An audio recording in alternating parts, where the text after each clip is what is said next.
The IMA body, which hosts the CMA US certification, has come up with certain changes in their exam format for the year of 2026 and onwards. So in this video, I'm going to cover all the points. Stay tuned till the end and you'll be prepared for the CMA exams yourself. Let's jump into it.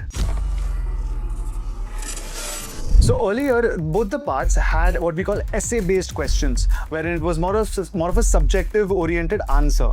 Now, they are going to give you a case scenario. So they're going to give you a 250-word case scenario, and then there will be a series of questions under it which you will have to answer.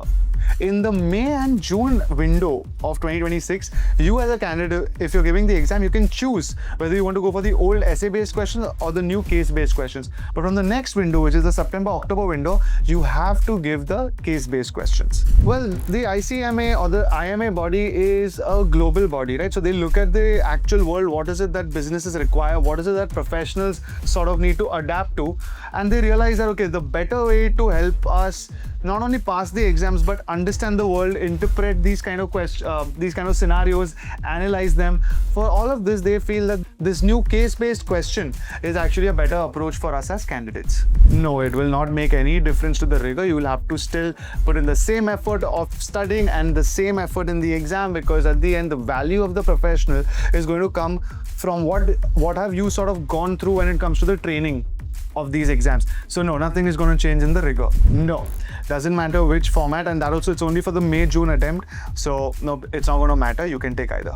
So like I had mentioned earlier, in the May-June attempt, you can choose either or, but from September-October, this case-based questions is going to become the standard format. No. So if you've already started to study, see, at the end of the day, it's just a different way of asking questions. What you study, how you answer is going to remain the same. So no, nothing again has to change here.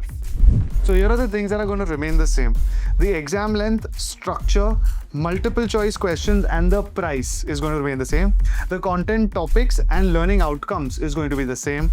The global rigor and recognition of the certification is going to remain the same. And the IMA body's governance and standards are going to remain the same. Essentially, guys, nothing is changing except the way they're going to ask these questions.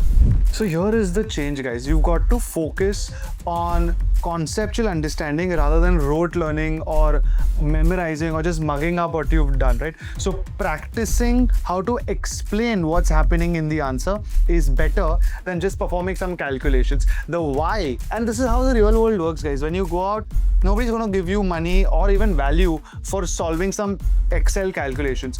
How do you use that to then advance a customer or a client's problems and solve it?